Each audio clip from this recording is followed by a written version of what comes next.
agbára orúkọ ọlọ́run àti àlùkùránì tí aláboyún fi ń sọ láyọ̀ àtàláfíà ọmọ Joko sí nínú ni ọmọ Debu ni gbogbo abẹ́ni tó sábà máa tún ní miscarriage nǹkan tó máa ṣe fún mi lélẹ́yìí ní kí wọ́n bá ẹ hàn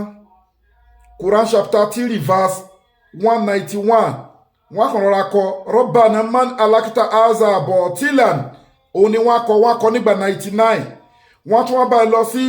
Quran chapter 80 verse 20 that is surah to Habasa wọ́n bá ẹ kọ súnmọ́ sẹ́bílà yasarahu 99 times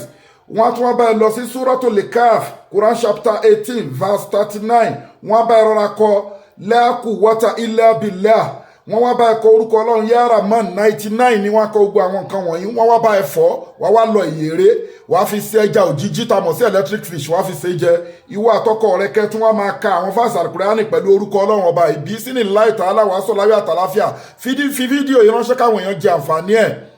bẹ́ẹ̀ ni ẹ̀dẹ̀fìn kọ́lẹ́ bálágbára sákàtì àwọn ọmọ aláìní àkáǹtì nọ́mbà ní fáwọn ọmọ aláìní 0123214254 àkáǹtì nọ́mbà fáwọn aláìní 0123214254 Wema Bank of Nigeria Global Dahiratu Dhikrlahi Islamic Organization gbogbo ẹ̀yin tẹ́ ń gbádùn ètò wa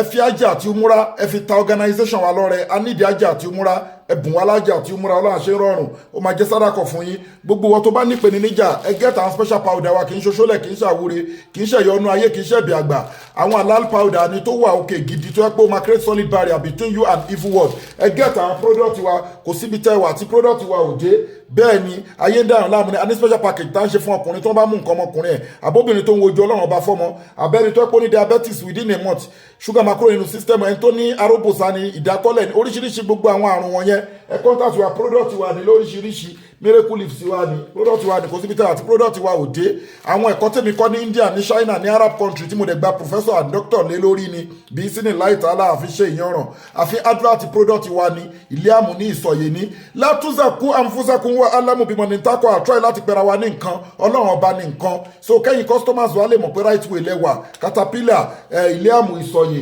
bulldozer med fibroid all in one miracle leaves transformer ẹ̀rí ikú nìkan ni ọ̀lì wọn yóò lè gbó product wa ló dẹ̀ wà aláàlógbà lábùkọjá èké nínú pé ní níjà both natural and spiritual problem ẹ kọ́ńtàtì organisation wa DHL láfi ń deliver all over the world adeloji IG logistic company láti deliver ní all over Nigeria bí sí ní láì tààlà ètò àdúrà wà tó lẹ́jìtì ètò àwẹ̀ wà tó lẹ́jìtì ètò sàrà wà tó lẹ́jìtì àwọn onífìtọ̀ fọ̀gbẹ́ o ẹ WhatsApp wa lórí +27612956389 innal izzata lillahi jami'a gbogbo agbára ọlọ́run ọba lónìí má sọ́lámù.